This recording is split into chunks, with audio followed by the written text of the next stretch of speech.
Gubernur Jawa Tengah Komjen Pol Purnawirawan Dr. Andes Ahmad Lutfi SHSMK menerima audiensi perwakilan Jateng Guyup di kantornya untuk mendengarkan berbagai aspirasi pembangunan daerah. Dalam pertemuan tersebut disampaikan sejumlah persoalan penting mulai dari konflik pertambangan, sengketa agraria, nasib petani tebu hingga hak-hak para buruh.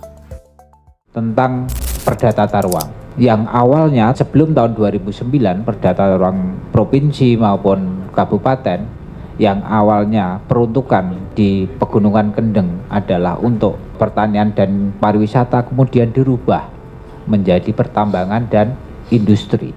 Harapan kami Pak Lutfi ini bisa menyelesaikan tumpukan-tumpukan persoalan itu. Konflik agraria yang sudah ada berkembang di wilayah kita itu sudah punya kekuatan hukum tetap, rata-rata sudah ingkrah kalau tidak salah. Dan nanti saya minta tolong ya, datanya itu kasihkan saya Pak, nanti akan saya kawal. Yang prioritas adalah pendidikan Pak. Pendidikan ini masih adanya pungli. Jadi sekolah-sekolah masih memanfaatkan komite untuk pungli, pungutan. SD, SMP, kalau SMA adalah mewajibkan beli baju di toko tersebut. Mohon komite ini ditertibkan, dalam artian diawasi ketua-ketua komite itu supaya nggak jadi alat bagi sekolah yang harusnya gratis. Tuh. Yang dinas pendidikan, no titip-titip, no jasa penitipan. Betul?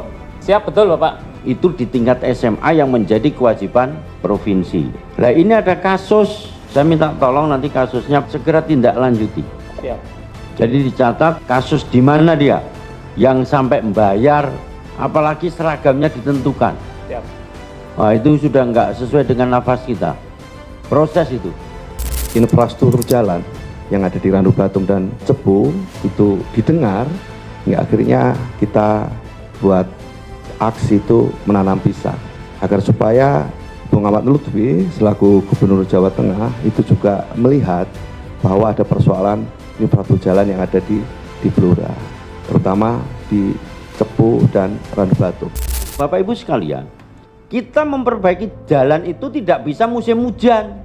Sebelum jenengan demo nanam pisang, saya sudah punya pemikiran, kembalikan infrastruktur kita harus 94,8% kembali.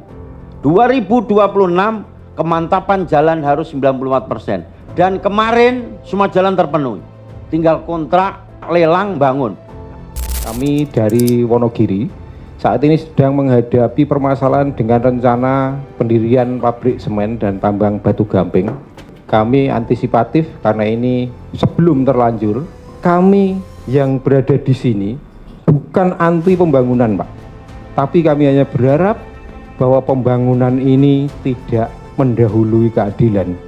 Jadi pembangunan ini seharusnya juga menghormati hak-hak warga kecil, mempertimbangkan hak hidup, mempertimbangkan kesejahteraan warga-warga yang terdampak. Sekarang aspek pertambangan dilakukan penelitian. Prinsip jangan sampai ada komplain masyarakat, itu nomor satu. Selama itu ada komplain masyarakat harus kita dengar dan kita lakukan penelitian. Pertambangan merupakan bagian daripada pertumbuhan ekonomi di wilayah kita. Nah ini koordinasikan dengan kabupaten kota setempat terkait wilayah-wilayah mana yang perdanya berubah, yang itu menjurus kepada kerugian masyarakat, yang lakukan evaluasi. Yang ada izinnya, nggak ada izinnya, teliti kembali. Tentang nasib petani tebu Blora, tutupnya pabrik gula GMM itu menyebabkan dampak yang besar buat petani-petani tebu yang ada di Blora. Karena dari tebu yang ditanam itu, di sana itu ada buruh tebang, di sana ada kuli angkut, di sana ada warung-warung, di sana ada sopir, di sana ada bengkel. Jadi ini sangat mempengaruhi. Ketika GMM tutup, mereka itu harus kirim itu ke Madiun, ke Pati, ke Kediri, ke Ngawi, dan pabrik-pabrik di luar Blora. Itu berat, itu di ongkos angkutnya. Pak Fran, coba dihitung ya, kira-kira kalau provinsi bantu terkait ongkos angkut itu berupa apa, berapa, di mana, dan bagaimana, harus punya jawaban ke saya. Sebelum kita nanti ke Pak Menteri ambil langkah ini, laporkan saya. Oke.